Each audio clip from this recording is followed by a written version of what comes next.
रात्रीची वेळ होती. बंगलोरच्या कलपत्ती स्मशानात भीषण शांतता पसरली होती. स्मशानाच्या एका कोपऱ्यात काही पणत्या मिणमिणत होत्या. त्या अंधुक प्रकाशातही 4-5 व्यक्तींच्या हालचाली स्पष्ट दिसत होत्या. त्या व्यक्ती वर्तुळाकार बसल्या होत्या. मध्ये एक भाताचा ढिगारा उभारला होता. ढिगाऱ्यावर एक बकऱ्याचे ताजे मुंडके होते. त्यातून ओघळणारे रक्त ढिगाऱ्यावरती पसरत होते. त्या व्यक्तींपैकी एक जण मधून मधून त्या ढिगाऱ्यावरती शेंदूर आणि हळद उडवून मंत्रोच्चार करीत होता. फाना बिन फाना, फाना बिन फाना, पिढा चले गया, शत्रु उच्छतया मोडप्पा सायप जय हा हा, अपक्ष दिन रासा हा, फाना बिन फाना, फाना बिन फाना, फाना बिन फाना, फाना बिन फाना. काली पूजा व शक्ती पूजा करण्यात मांत्रिक गढून गेला होता. मांत्रिका शेजारी बसलेली व्यक्ती आनंदाने बेहोश झाली होती. मांत्रिकाने रक्तात बुडविलेला शेंदूर त्या व्यक्तीच्या कपाळी फासला आणि पुन्हा मंत्रोच्चार करण्यास सुरुवात केली. त्या व्यक्तीचे नाव होते श्रीमान LS राजू. एक नामांकित वकील व राजकीय पुढारी म्हणून ही व्यक्ती प्रांतात प्रसिद्ध होती. म्हैसूर हायकोर्टाचे सरन्यायाधीश श्री मेडाप्पा यांना ठार मारण्यासाठी श्री राजू यांनी कालीमाता व शक्ती देवता यांची अशी आराधना चालवली होती. 13 फेब्रुवारी 1952 रोजी बंगलोरच्या सेशन कोर्टात राजू, त्यांचा मुलगा जयराम, दासप्पा नायडू व श्रीमती ॲग्नेस यांना आरोपी म्हणून उभं करण्यात आलं. त्यांच्यावर सरन्यायाधीश मेडाप्पा यांचा खून करण्याचा प्रयत्न केल्याचा आरोप ठेवण्यात आला होता. मंत्रतंत्र, जादूटोणा व चेटूक यांचे अनेक अयशस्वी प्रयोग करून अखेर राजू यांनी इतर आरोपींच्या सहाय्याने तारीख 29 जानेवारी 1991 रोजी मेडाप्पा यांच्यावर विषप्रयोग करण्याचा प्रयत्न केला, असं फर्यादी पक्षाचं म्हणणं होतं. गुन्हेगारीच्या इतिहासात अजोड असा हा खटला होता. एखाद्या दरबारी नाटकाच्या थाटात तो सुरू झाला आणि वर्तमानपत्रांचे बातमीदार, वकील मंडळी, राजकारणी मंडळी आणि इतर प्रेक्षकगण यांनी तुडुंब भरलेल्या त्या कोर्ट दरबारात या नाटकाचा एक एक अंक उलगडण्यात आला. या नाटकाची नांदी होती फाना बिन फाना हा फारसी मंत्र. या मंत्राचा अर्थ होता शत्रूचा नायनाट हो, कायमचा हो. या नाटकाचा पहिला अंक असा होता 29 जानेवारी 1951चा तो दिवस. संध्याकाळी 5च्या सुमारास कोर्टाचं काम उरकून मेडाप्पा घरी परतले. बंगलोरच्या कनिंगहॅम रोडवरील बंगल्याच्या आवारात त्यांची मोटार शिरताच रखवालदार लिंगाने त्यांना सलाम ठोकला आणि मोटारीचं दार उघडलं. बंगल्यात पाऊल टाकण्यापूर्वीच लिंगाकडून त्यांना कळलं की त्यांची पत्नी व कन्या या दोघी चहा पार्टीनिमित्त बाहेर गेल्या होत्या. मोटारीचा आवाज ऐकताच स्वयंपाकघरात लक्कानं किटलीत चहा टाकला आणि शेगडीवर ठेवलेल्या पातेल्यातील उकळतं पाणी त्यात ओतलं. मेडाप्पांचा दुसरा नोकर गंग्या तेवढ्यात साहेबांचं चहाचं टेबल लावण्यासाठी धावला. साहेब आत आले ते थेट आपल्या अभ्यासाच्या खोलीत शिरले. त्या दिवशी आलेली पत्र चाळण्यात ते गढून गेले.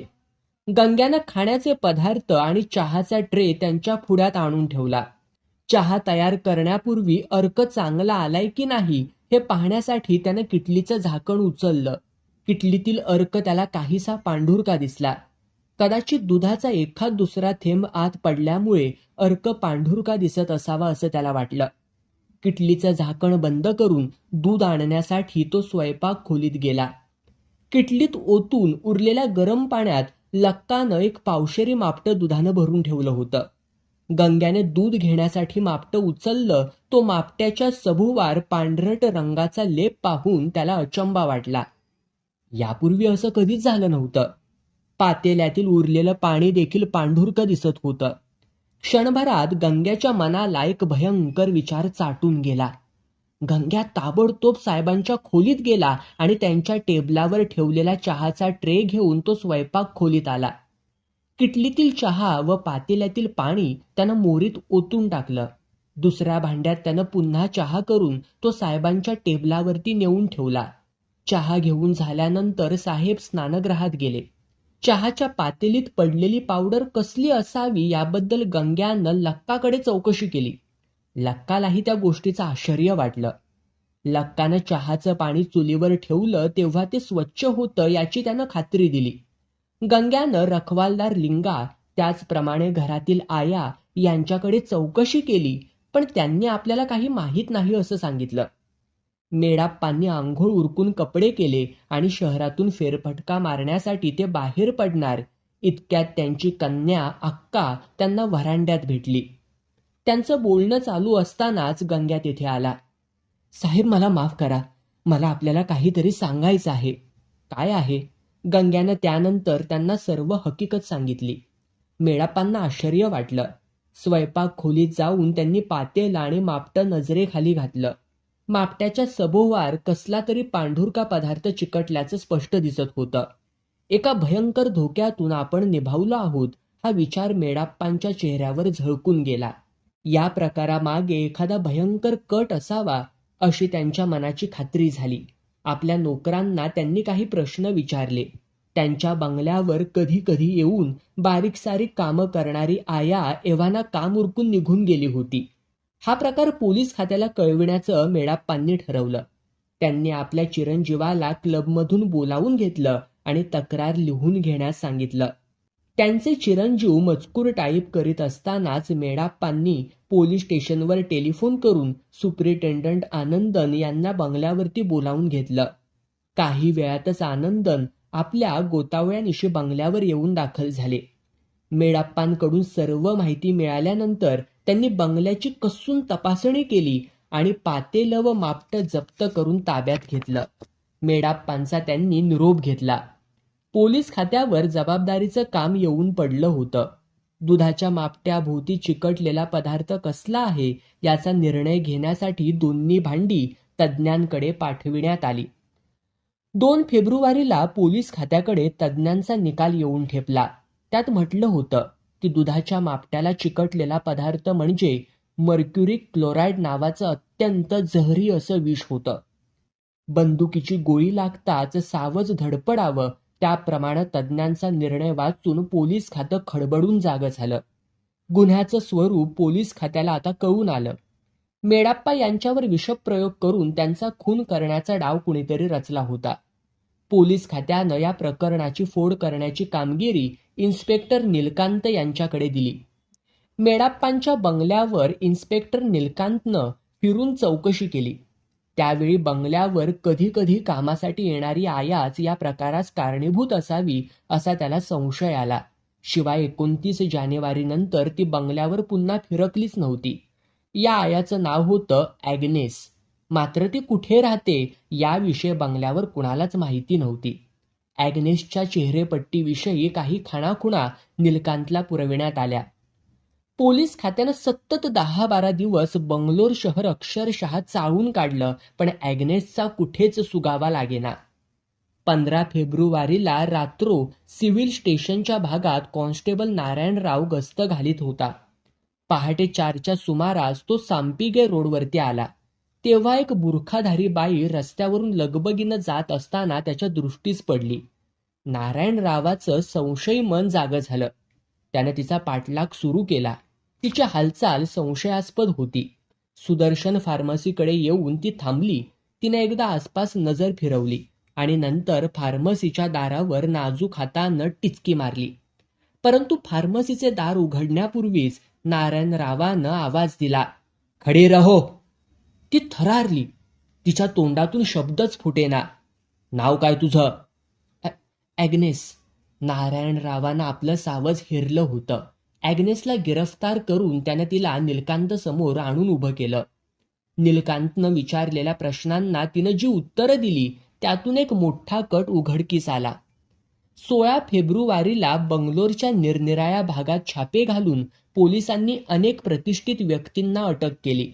प्रथम सुदर्शन फार्मसीवरती छापा घालून नीलकांतनं फार्मसीचा मालक डॉक्टर नारायण प्रसाद यांस गिरफ्तार केलं. नारायण प्रसाद हा एक देशी वैदू होता.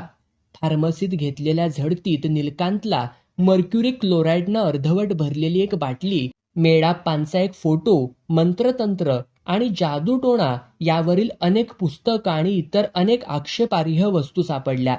त्यानंतर कॉमनवेल्थ विमा कंपनीचा ब्रँच मॅनेजर कृष्णमूर्ती याला अटक करण्यात आली. नारायण आणि कृष्णमूर्ती यांच्याकडून नीलकांतला बरीच माहिती मिळाली.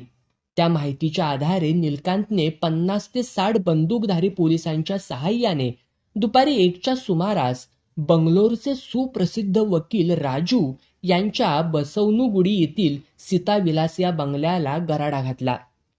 राजूंना अटक करण्यासाठी नीलकांत बंगल्यात शिरला तेव्हा राजू अंथरुणास खिळून पडलेल्या त्याला दृष्टीस आले. उठून बसण्या इतकीही त्यांच्या अंगात शक्ती नव्हती, म्हणून नीलकांतनं ॲम्ब्युलन्समधून त्यांना ब्रॉडवे पोलीस स्टेशनवर आणलं. सीताविलासवर कसून तपासणी करून पोलिसांनी बरेच कागदपत्र जप्त केले. ही तपासणी चालू असतानाच राजू यांचा मुलगा जयराम तेथून पसार झाला. त्यानंतर 2 दिवसांनी रात्री 12च्या सुमारास चोर पावलांनी बंगल्यात शिरत असताना मात्र त्याला अटक करण्यात आली. राजूच्या अटकेनंतर त्याचा मित्र दासप्पा नायडू यालाही गिरफ्तार करण्यात आलं. दुसऱ्या दिवशी ही बातमी वृत्तपत्रात प्रसिद्ध झाली तेव्हा म्हैसूरच्या जनतेला आश्चर्याचा धक्काच बसला. मेडप्पांचा खून करण्याच्या कटात राजू यांचा हात असेल या गोष्टीवर कित्येकांचा विश्वासच बसेना. श्री एल.एस. राजू ही एक नामांकित व्यक्ती होती. त्यांच्या वयाला 60 वर्ष पूर्ण झाली होती, पण त्यांचा धिप्पाड देह त्यांचा वृद्धपणा झाकून टाकीत होता. 35 वर्षाच्या आपल्या वकिलीच्या कारकिर्दीत म्हैसूर हायकोर्टाचे एक ज्येष्ठ व श्रेष्ठ वकील म्हणून त्यांनी नाव मिळवलं होतं. शिवाय म्हैसूर असेंब्लीचे काँग्रेस सभासद व उपनेते आणि सिव्हिल लिबर्टीज युनियनचे अध्यक्ष म्हणून म्हैसूर प्रांतात त्यांचा मोठा नावलौकिक होता. मोठमोठी सामाजिक कार्य त्यांनी यशस्वी रीतीनं पार पाडली होती. वकिलीच्या व्यवसायात आपल्या कर्तबगारीनं त्यांनी अमाप पैसाही मिळवला होता. सीताविलास बंगला, बंगल्यातील मुला नातवंडांचा पसारा आणि बंगल्याच्या आवारात नेहमी दृष्टीस पडणाऱ्या 4 मोटार गाड्या ही त्यांची संपदा लोकांच्या नजरेत भरत होती. राजू यांच्या अटकेनंतर या नाटकाच्या दुसऱ्या अंकाला सुरुवात झाली. पुरावा गोळा करण्याचं काम झपाट्यानं सुरू झालं. फेब्रुवारी अखेरपर्यंत पोलीस खात्यानं शेकडो व्यक्तींचे जबाब घेतले आणि भरपूर पुरावा गोळा केला. शिवाय याच सुमारास नारायण, कृष्णमूर्ती आणि ॲग्नेस यांनी आपापले कबुली जबाब दिल्यामुळे गुन्ह्याची संपूर्ण उकल होण्यास विलंब लागला नाही. या पुराव्यातून बाहेर पडलेल्या गोष्टी अतिशय आश्चर्यकारक त्याचप्रमाणे चित्तथरारक होत्या. 1949 सालच्या डिसेंबर महिन्यात बंगलोरच्या डिस्ट्रिक्ट जजनं राजूंविरुद्ध एक फौजदारी खटला दाखल केला होता. हा खटला पुढं पर्जरी केस या नावानं प्रसिद्धीला आला. एका कोर्ट प्रकरणात खोटं शपथपत्र ॲफिडेव्हिट दाखल करून खोटी साक्ष दिली असा पर्जरी केसमध्ये राजू यांच्यावर आरोप करण्यात आला होता. पर्जरी केस खोटी असून आपणास जीवनातून उठविण्यासाठी मेडाप्पांनीच ही सर्व कारवाई केलेली आहे असं राजू यांचं म्हणणं होतं. या पर्जरी केसचा निकाल काय लागला हे सांगण्यापूर्वी राजू आणि मेडाप्पा यांचे संबंध कशा प्रकारचे होते हे सांगणं योग्य होईल. बंगलोरच्या सेंट्रल कॉलेजात मेडाप्पांचं शिक्षण चालू होतं. त्यावेळी राजू त्यांचे शिक्षक होते. राजू जीवनशास्त्र या विषयाचे प्राध्यापक होते. कॉलेजमध्ये नोकरी करीत असतानाच त्यांनी MA व LLB या परीक्षांचा अभ्यासक्रम पुरा करून वकिली सुरू केली. याच सुमारास मेडाप्पा यांनीही कायद्याचा अभ्यास पुरा करून वकिलीचा व्यवसाय पत्करला.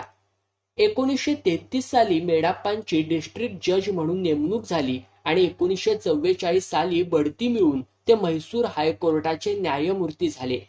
या काळात राजू यांनी देखील मोठमोठे दिवाणी व फौजदारी दावे जिंकून नाव कमावलं. 1945 पर्यंत राजू आणि मेडाप्पा यांचे संबंध मैत्रीचे होते, परंतु त्यानंतर ही मैत्री दुरावली. 1945-46च्या सुमारास गोपाळराव नावाच्या एका वजनदार व्यक्तीनं निरनिराळ्या योजनांसाठी लोकांकडून सुमारे 1 कोटी रुपये गोळा करून ते अखेरीस गिळंकृत केले आणि दिवाळखोरी पत्करली. या गोष्टीमुळे म्हैसूरच्या जनतेत बरीच खळबळ उडाली. वृत्तपत्रांनी देखील या प्रकरणाला बरीच प्रसिद्धी दिली. त्यामुळं म्हैसूर विधानसभेनं म्हैसूरचे दिवाण सर रामस्वामी मुदलियार यांच्या अध्यक्षतेखाली ठराव पास करून गोपाळराव यांच्या आर्थिक व्यवहारांची चौकशी करण्यासाठी एक अधिकृत कमिटी स्थापन केली. या कमिटीवर न्यायमूर्ती मेडाप्पा चेअरमन, श्री निजलिंगप्पा व श्री टी सुब्रमण्यम यांची नेमणूक करण्यात आली. DSP बाबू रेड्डी हे या कमिटीचे चिटणीस होते. कमिटीचं कामकाज चालू असतानाच राजू यांनी कमिटीच्या कामकाजाबद्दल जून 1948 मध्ये काही लेख लिहून ते बंगलोरच्या डेली न्यूज व ताईनाडू या वृत्तपत्रांमधून प्रसिद्ध केले. या लेखांतील काही विधान अत्यंत आक्षेपार्ह होती. त्यात कमिटीवर खोडसाळ आरोप करण्यात आले होते. कमिटीच्या प्रतिष्ठेला त्यामुळे बाध आला होता. म्हणून कमिटीची बदनामी केल्याच्या आरोपावरून राजू व दोन्ही वृत्तपत्राचे संपादक यांच्यावर कमिटीनं कामकाज सुरू केलं.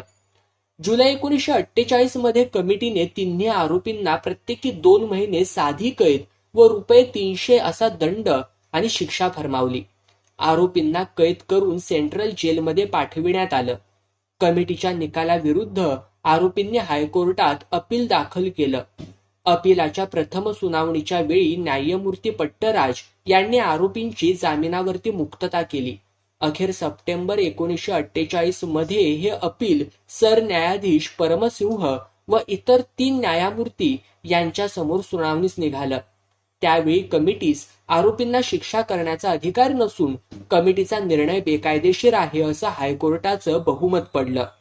परंतु हायकोर्टाचं निकालपत्र जाहीर होण्यापूर्वीच म्हैसूरचे महाराज यांनी एक वटहुकूम काढून कमिटीचे सर्व निर्णय कायदेशीर आहेत असं जाहीर करून टाकलं. त्यामुळे हायकोर्टाला आरोपीच्या बाजूनं निकालच देता येईना. आरोपींची पुन्हा सेंट्रल जेलमध्ये रवानगी करण्यात आली. परंतु त्याच दिवशी म्हैसूरच्या महाराजांनी दुसरा वटहुकूम काढून आरोपींची शिक्षा माफ केली आणि त्यांना मोकळं केलं.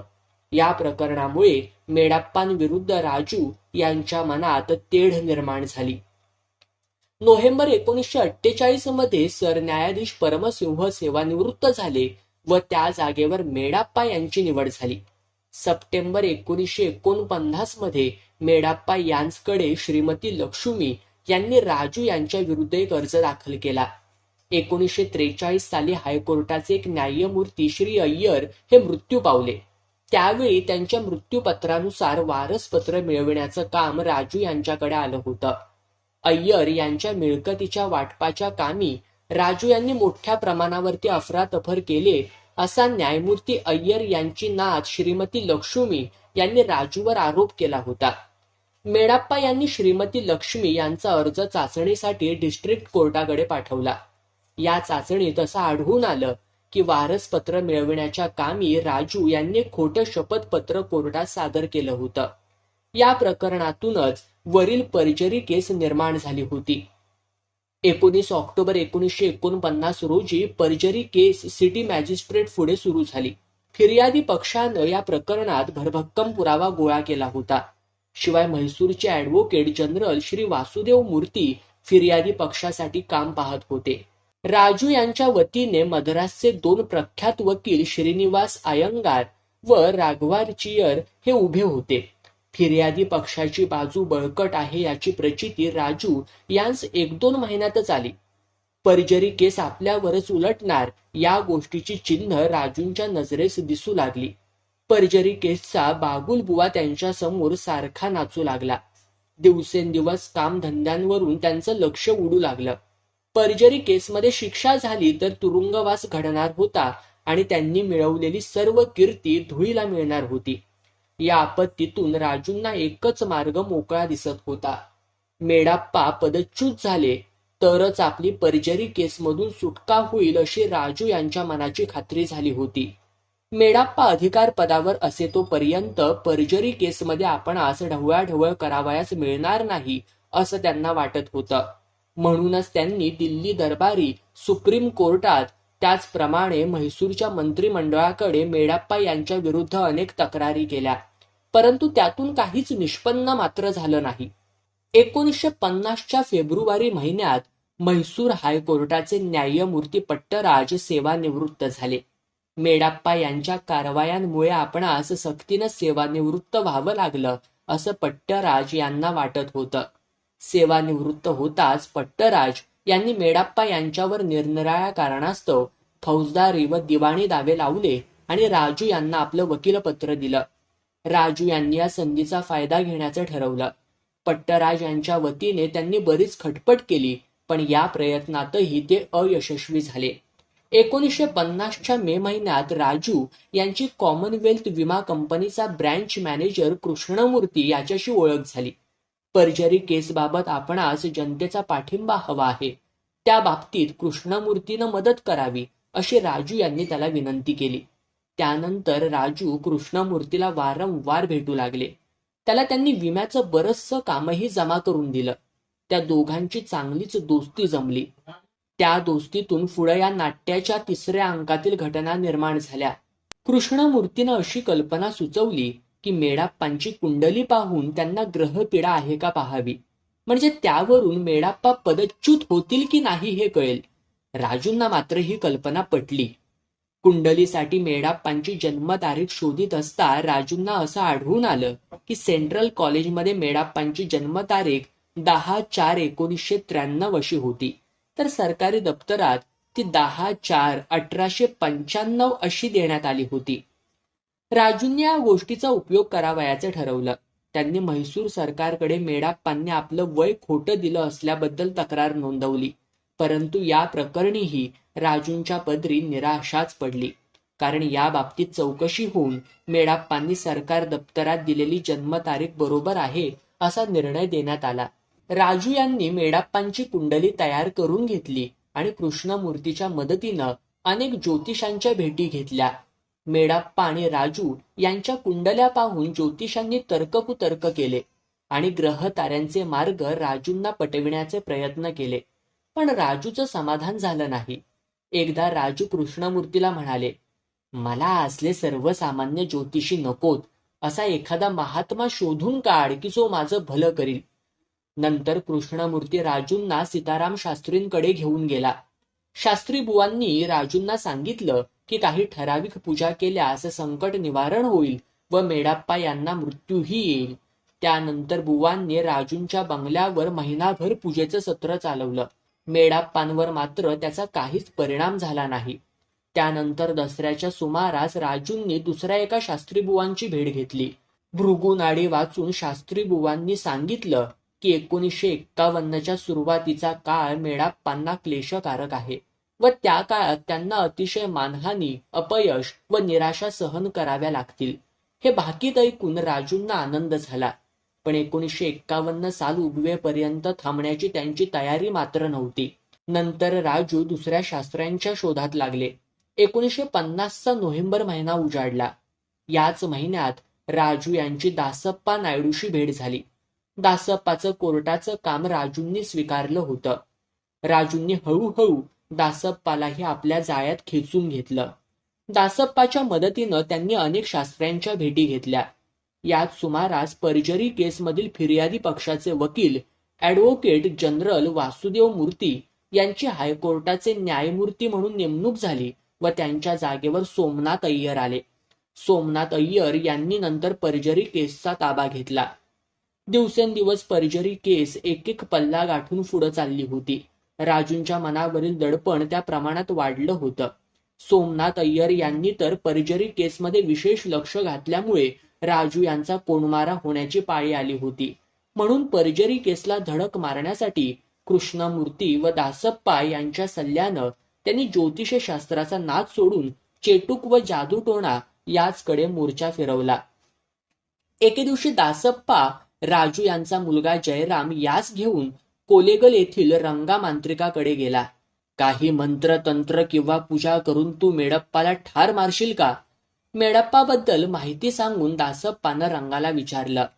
शून्य पूजा करून कुणालाही ठार मारता येईल, पण आजचा दिवस बरा नाही, तुम्ही उद्या या. आपणास दूर जंगलात जाऊन अतिशय गुप्तपणे ही पूजा करावी लागेल, रंगा म्हणाला. त्यानंतर रंगाबरोबर शून्य पूजेबाबत बरीच चर्चा करून दासप्पा आणि जयराम घरी परतले. दुसऱ्या दिवशी राजू, दासप्पा आणि जयराम ब्यूक गाडीने रंगाला भेटण्यास गेले. रंगाला घेऊन त्यांनी पूजेला लागणारं साहित्य व 2 कोंबड्या बाजारात खरेदी केल्या. राजूंनी मेडाप्पांचा फोटोही बरोबर आणला होता. ही चौकडी नंतर दोराय छत्र येथील भूतप्पाच्या मंदिरापाशी येऊन थडकली. रंगा मांत्रिकानं दोन्ही कोंबड्या कापून देवाची आराधना केली आणि शून्य पूजेला आरंभ केला. एका पितळी पत्र्यावर त्यानं खिळ्यानं मेडाप्पाला मृत्यू येवो अशी अक्षरं कोरली आणि तो पत्रा मेडाप्पांच्या फोटोसहित एका मडक्यात ठेवून मंत्रोच्चार केला. नंतर मंदिराबाहेर एक खड्डा खडून त्यानं ते मडकं त्यात पुरून टाकलं. ही शून्य पूजा ही फोल ठरली. त्यानंतर दासप्पा सुदर्शन फार्मसीवर राजू, जयराम व कृष्णमूर्ती यांना घेऊन गेला. तेथे फार्मसीचा मालक डॉक्टर नारायण प्रसाद यांच्याशी त्यानं त्यांची ओळख करून दिली. अंजन लावण्याबद्दल व शून्य पूजा करण्याबद्दल नारायणची ख्याती होती. आपल्या मंत्र सामर्थ्यानं राजूंना संकटमुक्त करण्याची त्यानं प्रतिज्ञाच केली. त्या दिवशी नारायणानं एक छोटीशी पूजा करून अंजन लावण्यासाठी राजूंना दुसऱ्या दिवशी बोलावलं. दुसऱ्या दिवशी संध्याकाळी राजूंची ब्यूक गाडी सुदर्शन फार्मसीकडे येऊन उभी राहिली. नारायणनं फार्मसीची दारं बंद करून घेतली आणि 7-8 आरसे मांडले. त्यानंतर मंत्रोच्चार करून त्याने एका आरशास अंजन लावून जयरामला त्यात पाहण्यास सांगितलं. मला काळाकुट्ट अंधार दिसतो आहे. काही तारेही लुकलुकताना दिसत आहेत, जयराम म्हणाला. राजूंची उत्सुकता शिगेला पोहोचली होती.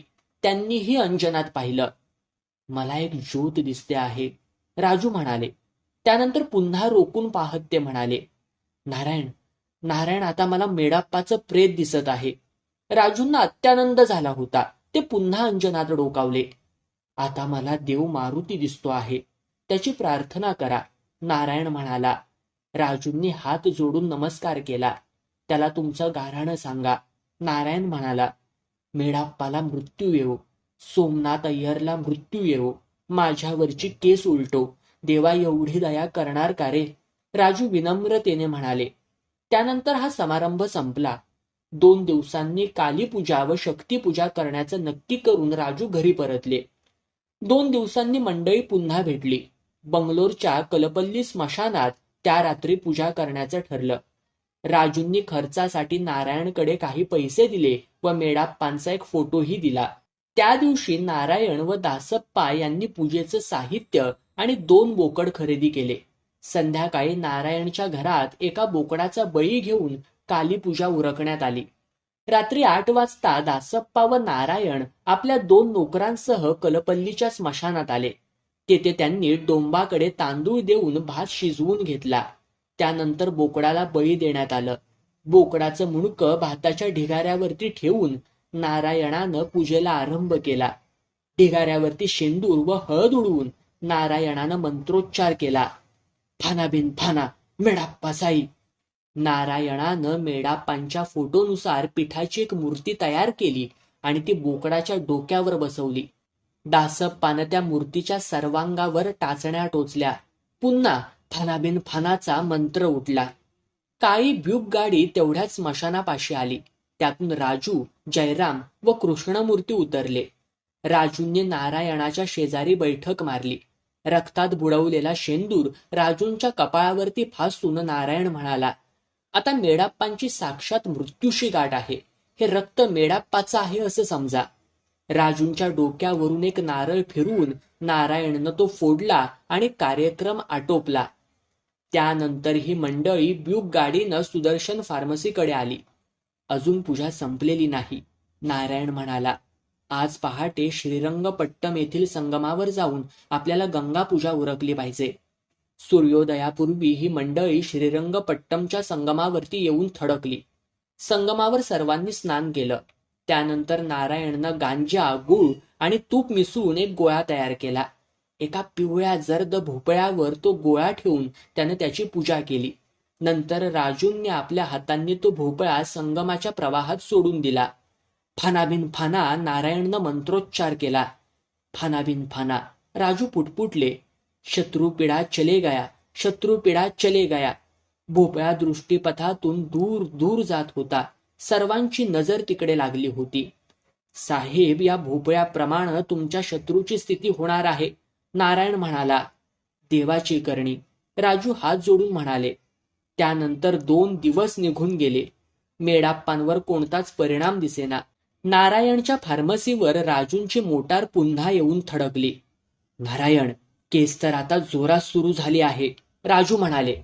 आता काहीतरी जालिम उपाय केलाच पाहिजे. राजू साहेब, तुमचा शत्रू फार बलवान आहे असं दिसतंय, नारायण म्हणाला. मी तुम्हाला आणखी एक उपाय सांगतो, पण त्यासाठी काळ्या कुत्र्याची हाडं हवीत. ती फार जालिम असतात.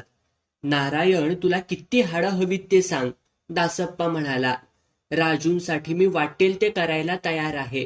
उद्या गाडीभर हाडं घेऊन येतो. नको नको, एवढी नकोत, फक्त 2 हाडं पुरे आहेत, नारायण म्हणाला. दुसरा दिवस उजाडला. दासप्पानं 2 हाडं नारायणाकडे आणून दिली. नारायणनं त्यापैकी एकावर मेडाप्पाचं नाव लिहिलं. दुसऱ्यावर त्यानं सोमनाथ अय्यर यांचं नाव लिहिलं. सूर्यास्तानंतर राजू, जयराम, दासप्पा व कृष्णमूर्ती यांना घेऊन नारायण नंदीदुर्ग रोडवरील कब्रिस्तानात गेला. त्या ठिकाणी दोन्ही हाडांवर मंत्रोच्चार करून ती त्यानं स्मशानभूमीवर आपटली. मेडाप्पाला मृत्यू येऊ, नारायण आवेशानं म्हणाला. फानाबिन फाना म्हण, दासप्पा म्हणाला. फानाबिन फाना, क्रोधमुद्रा करून नारायण म्हणाला. त्यानंतर आणखी 2 दिवस गेले. राजू आपल्या मित्रांसह पुन्हा नारायणला भेटण्यास आले. नारायण, तुझी शून्य पूजा फोल ठरली. मेडाप्पा अगदी ठणठणीत आहे. तो माझा बळी घेणार असंच दिसतंय, राजू निराशपणे म्हणाले. मी आणखी काय करू साहेब, नारायण म्हणाला. जेवढे प्रयत्न करता येतील तेवढे मी केलेत. आता माझी बुद्धी नाही चालत. नारायण, अरे असं म्हणू नकोस. माझा धीर त्यामुळे खचतो आहे. पर्जरी केस आता संपत आली आहे. निकाल जाहीर होण्यापूर्वी काहीतरी आपण केलंच पाहिजे. मी पाहतो प्रयत्न करून, नारायण म्हणाला. त्या दिवशी नारायणनं अस्वलाचे 2 दात खरेदी केले.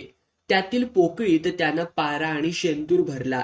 एका दातावर त्यानं मेडाप्पाचं नाव लिहिलं, दुसऱ्यावर सोमनाथ अय्यरचं नाव लिहिलं. पुन्हा स्मशानात फानाबिन फानाच्या मंत्रोच्चारानं पूजा झाली. या पूजेचाही काहीच परिणाम झाला नाही. राजूंच्या सांगण्यावरून दासप्पानं भारलेल्या वस्तू मेडाप्पांच्या बंगल्याच्या आवारात टाकून पाहिल्या, पण काहीच गुण दिसेना. एकदा शेंद्रानं भरलेली एक पुडी मेडाप्पांच्या ड्रायव्हरला बंगल्याच्या आवारात सापडली. त्यानं ती मेडाप्पांना दाखविली, तेव्हा त्यांनी या प्रकाराबद्दल पोलीस खात्याकडे तक्रार नोंदवली. सन 1950चा डिसेंबर महिना उजाडला. राजू आता हतवीर्य होऊन गेले होते.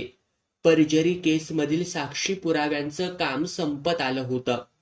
डिसेंबरच्या दुसऱ्या आठवड्यात एक घटना घडली. फार्मसीत नारायण बसला होता. रस्त्यावरून ॲग्नेस जात असताना त्याच्या दृष्टीस पडली. ती त्याच्याकडून आपल्या मुलाबाळांसाठी अनेकदा औषध पाणी नेत असे. ॲग्नेस, नारायणनं हाक मारून तिला बोलावलं. मुलं बाळं बरी आहेत ना ग तुझी? त्यांना आजार नाही डॉक्टर, पण भुकेनं मरण्याची पाळी आली आहे त्यांच्यावर, ॲग्नेस उद्वेगानं म्हणाली. ॲग्नेसचं वय होतं 40च्या आसपास. 5 मुलांची ती आई होती. तिचा नवरा फारच वृद्ध होता. कामधंदा करण्याची शक्ती त्याच्या अंगात राहिली नव्हती. का? नारायणनं विचारलं. सध्या काही काम नाही.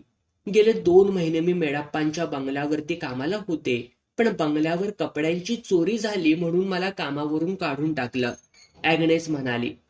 एखादी नोकरी असल्यास कळव असं नारायणला सांगून ती निघून गेली.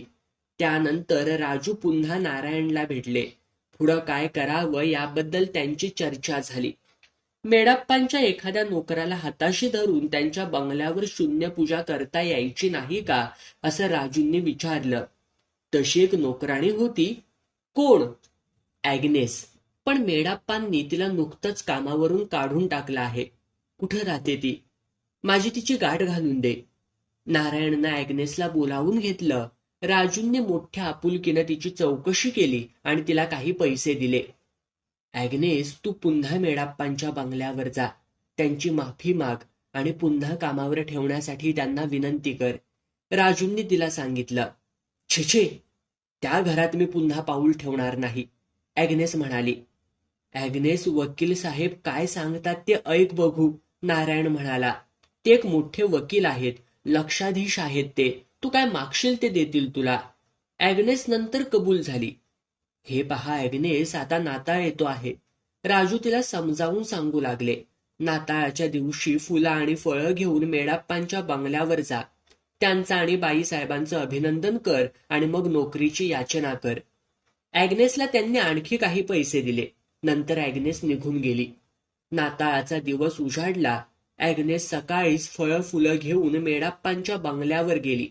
तिथं तिला मेडाप्पांची कन्या अक्का भेटली. तिने ॲग्नेसला सांगितलं, साहेबांनी आम्हा दोघंही आजारी आहेत. तू नंतर केव्हा तरी ये. ॲग्नेसनं फळं फुलं अक्काकडं दिली. अक्कानं तिला 2 रुपये बक्षीस दिलं. संध्याकाळी ॲग्नेस फार्मसीवर गेली. तिथे राजू तिची वाट पाहत होते. मेडाप्पा आजारी आहेत हे ऐकून राजूंना अतिशय आनंद झाला. तू वरच्यावर बंगल्यावरती जात जा, राजू ॲग्नेसला म्हणाले. त्यानंतर ॲग्नेसला बंगल्यावर थोडं थोडं काम मिळू लागलं आणि राजूंना बंगल्याच्या 4 भिंतीतील बऱ्याचशा गोष्टी देखील कळू लागल्या. एकदा ॲग्नेसनं बातमी आणली.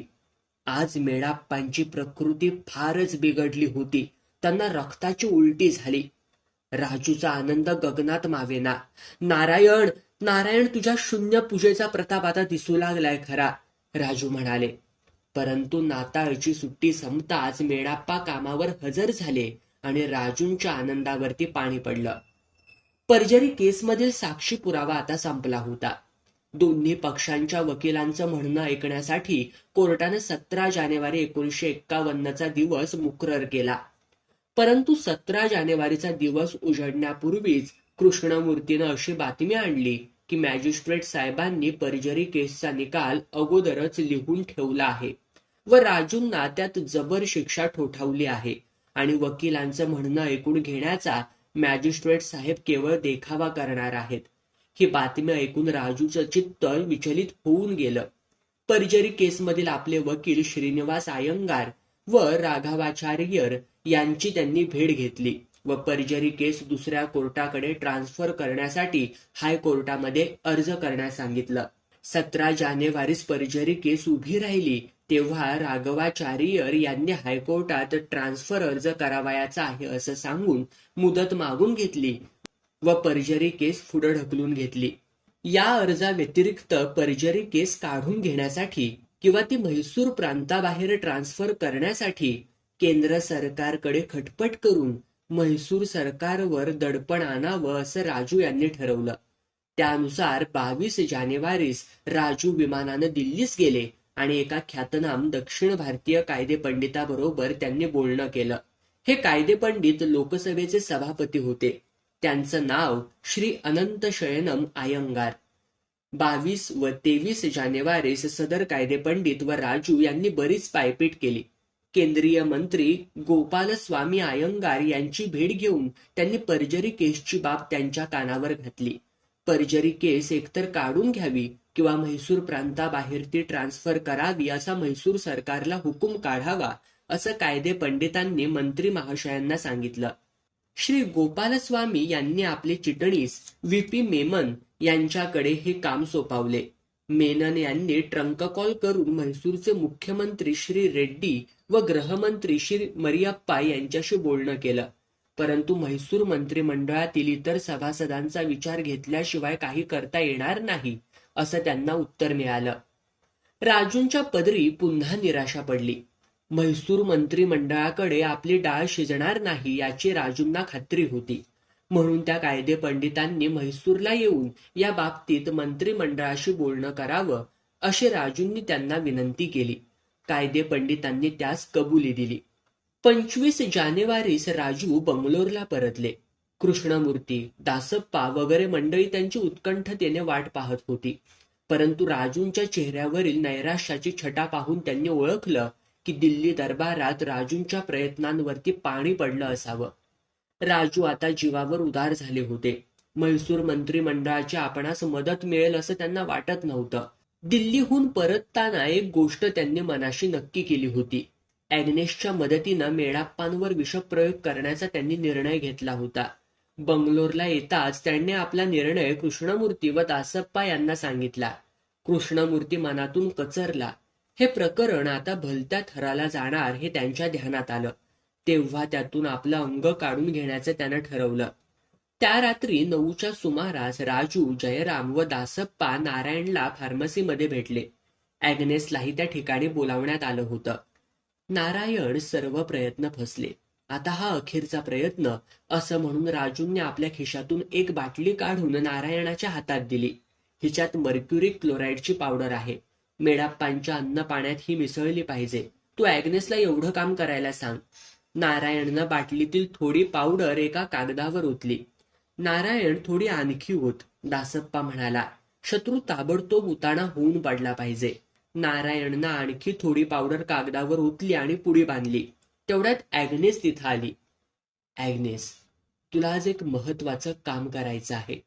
तुझ्या मुलाबाळांची आणि देवाची शपथ घे की तू ते काम करशील म्हणून, नारायण म्हणाला. कसलं काम? ॲग्नेसनं विचारलं. तू प्रथम शपथ घे, राजू म्हणाले. ॲग्नेसनं शपथ घेतली. ही पुडी घे, हिच्यात पावडर आहे. ती मेडाप्पांच्या अन्न पाण्यात टाकायची. मात्र ही गोष्ट कुणाकडे बोलायची नाही, नारायण म्हणाला. ॲग्नेस भीतीनं गर्भगळीत झाली होती. तिच्या तोंडातून शब्दच फुटत नव्हता. ॲग्नेस, एवढं घाबरण्याचं काय कारण? तिला धीर देत राजू म्हणाले. मेडाप्पांनी तुझं काय कल्याण केलं आहे? मी तुला 500 रुपये देईन, घर देईन, जन्मभर तुला आणि तुझ्या कुटुंबाला पोशील. बोल, करशील ना एवढं काम? बोल, करशील ना एवढं काम? ॲग्नेस होय म्हण, नारायण म्हणाला. एवढे नामांकित वकील तुझ्या पाठीशी असताना घाबरतेस तू कशाला? तुझं जन्माचं दारिद्र्य नाहीसं होईल. नारायणनं विषाची पुडी ॲग्नेसच्या हातात ठेवली. देवाची शपथ घे, राजू पुन्हा म्हणाले. ॲग्नेसनं शपथ घेतली आणि ती निघून गेली. दुसऱ्या दिवशी 26 जानेवारीला बंगलोरच्या प्रजासत्ताक दिनाचा सोहळा मोठ्या थाटानं साजरा झाला. मेडाप्पांच्या बंगल्यावर त्या दिवशी कोणताच विपरीत प्रकार झाला नाही. त्या दिवशी ॲग्नेसला योग्य संधी मिळाली नव्हती. घरात सारखी माणसांची ये-जा चालू होती. नोकरांचीही जाग होती. 29 जानेवारीला ॲग्नेसला ती संधी सापडली. त्या दिवशी दुपारी 4च्या सुमारास चुलीवर चहाचं पाणी ठेवून गंग्या बाजारात गेला. 4:30 वाजता अक्का व अम्मा चहा पार्टीसाठी बाहेर पडल्या. बाकीच्या नोकरांची कुठेच जाग दिसत नव्हती.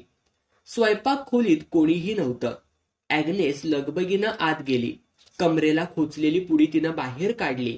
तिचा हात कापत होता. अंगाला दरदरून घाम सुटला होता. घाईघाईत तिनं पुडी सोडली आणि सर्व पूड चुलीवरच्या पातेल्यात ओतली. कागद चुलीत टाकून ती खोली बाहेर पडली. नंतर गंग्या आला. साहेब कोर्टातून परतले. स्वयंपाक खोलीत गंग्या आणि लक्का यांची कुजबूज सुरू झाली. मेडाप्पा स्वयंपाक खोलीत शिरलेले बघून ॲग्नेस घाबरली. आपला डाव फसल्याचं ध्यानी येताच ती पसार झाली.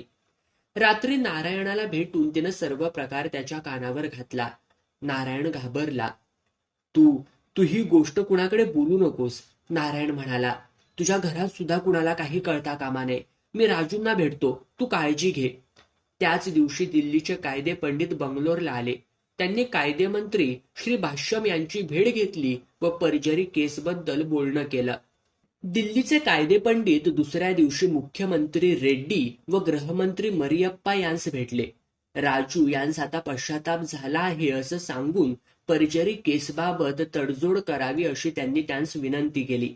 परंतु कोर्टासमोर चालू असलेल्या प्रकरणात हस्तक्षेप करणं आपणास पसंत नाही असं मंत्री महाशयांनी स्पष्टपणे सांगितलं.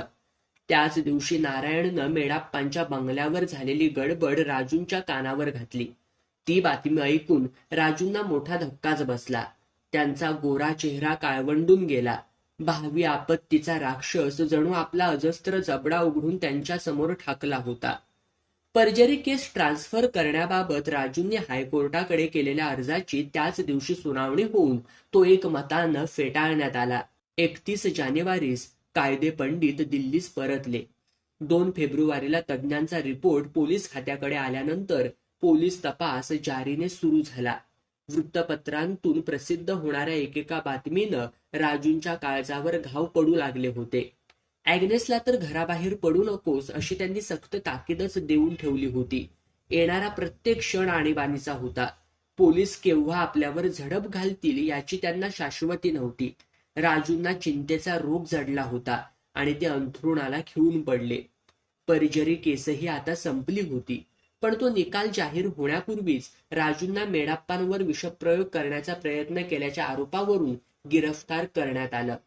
क्रिमिनल प्रोसिजर कोड दुरुस्ती बिल फेब्रुवारीच्या पहिल्या आठवड्यात पार्लमेंट समोर चर्चेस यावयाचं होतं. राजूंच्या कायदेपंडितांनी गृहमंत्र्यांना त्यात एक दुरुस्ती सुचवली होती. ती ही की एका प्रांतातील खटला दुसऱ्या प्रांतात ट्रान्सफर करण्याचा हक्क राष्ट्रपती किंवा केंद्रीय सरकार यांस असावा.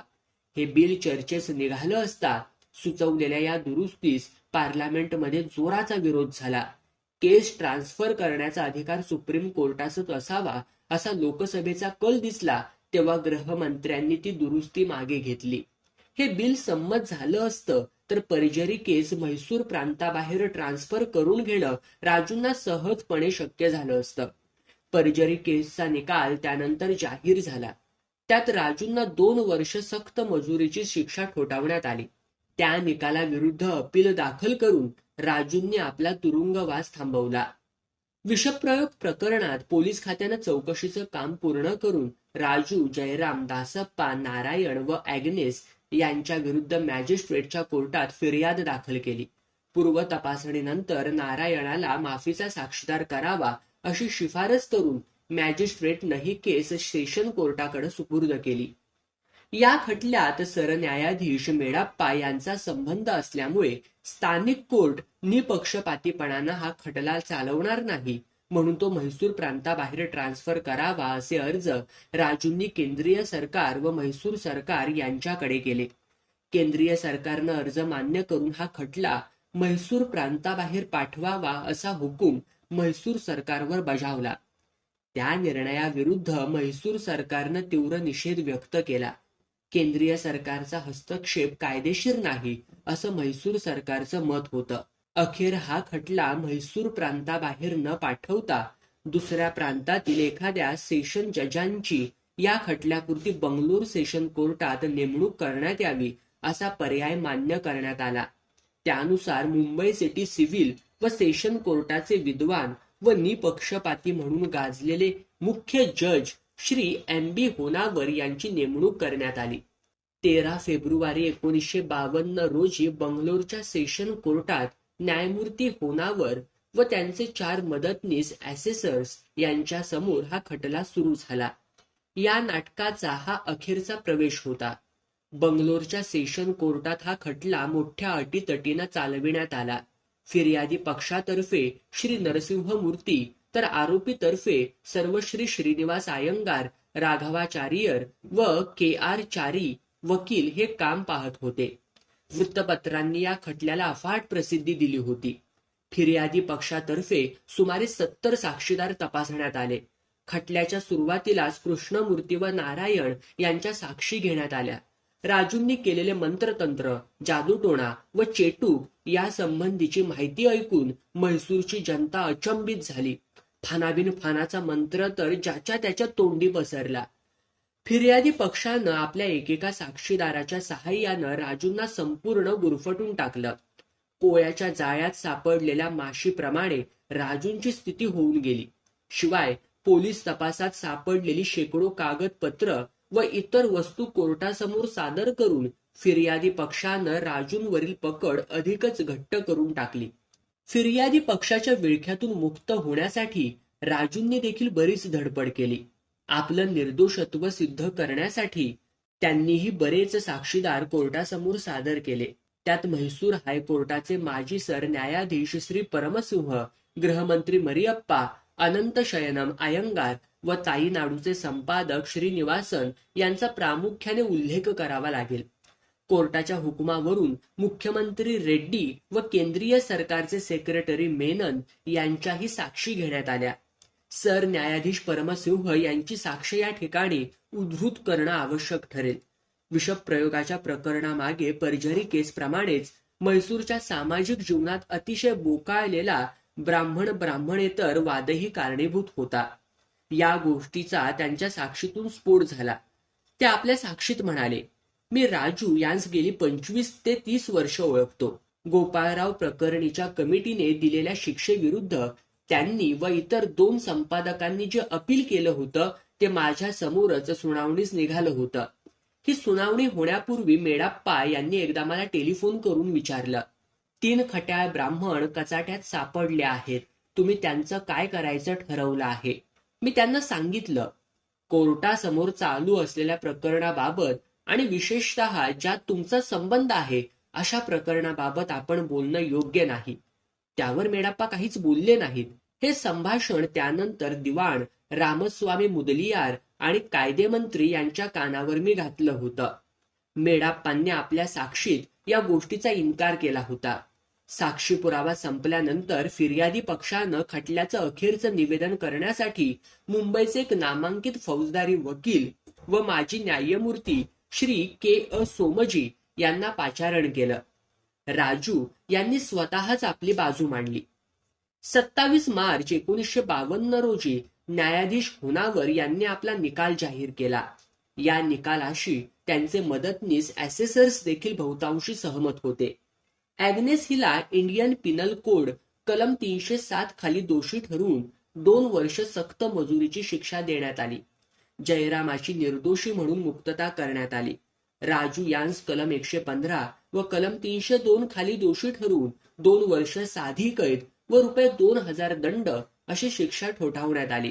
त्यांची प्रकृती फारच खालावली असल्यामुळे तुरुंगात त्यांना अवर्ग देण्यात यावा अशी शिफारसही करण्यात आली. दासप्पा यास कलम 115 व कलम 302 खाली दोषी ठरवून 2 वर्ष सक्त मजुरीची शिक्षा फरमाविण्यात आली. निकाल जाहीर होत असताना कोर्टात निस्तब्ध शांतता पसरली होती. निकाल जाहीर करून न्यायाधीश उठले. दुःखानं अवनत झालेल्या राजूंकडे कटाक्ष टाकीत प्रेक्षक गण पांगला. नाटक संपलं होतं, पण उपसंहार अजून व्हायचा होता. सेशन कोर्टाच्या निकालाविरुद्ध राजूंनी म्हैसूर हायकोर्टामध्ये अपील केलं. परंतु मेडाप्पा यांचा या प्रकरणात संबंध असल्यामुळे हे प्रकरण दुसऱ्या प्रांतातील हायकोर्टाकडे ट्रान्सफर करावं असा राजूंनी सुप्रीम कोर्टाकडे अर्ज केला. हा अर्ज मंजूर करून सुप्रीम कोर्टानं हे अपील मुंबई हायकोर्टाकडे पाठवलं. 6 नोव्हेंबर 1952 रोजी मुंबई हायकोर्टाचे सरन्यायाधीश श्री छागला व न्यायमूर्ती दीक्षित यांच्या समोर हे अपील सुनावणीस निघालं. न्यायमूर्तींनी सर्व पुराव्याची चिकित्सकपणे छाननी करून न्यायमूर्ती होनावर यांचा निकाल योग्य आहे असा निर्णय दिला व राजू यांचं अपील फेटाळून लावलं. राजू यांनी नंतर सुप्रीम कोर्टाकडे अपील केलं, पण तेही नामंजूर झालं. राजूंची कारकीर्द आता संपली होती. त्यांची कीर्ती धुळीला मिळाली होती. फानाबिन फानाच्या मंत्रोच्चारानं शत्रूचा नायनाट करायला निघालेला हा न्यायदूत अखेर त्याच मंत्रोच्चाराच्या मोहजालात गुरफटून फसला होता. नामुष्की आणि अपयश यांचा कधीही हलका न होणारा बोजा डोक्यावर सांभाळीत राजूंनी थरथरत्या पावलांनी सेंट्रल जेलचं भव्य प्रवेशद्वार ओलांडून आतमध्ये पाऊल टाकलं आणि ते प्रवेशद्वार बंद झालं.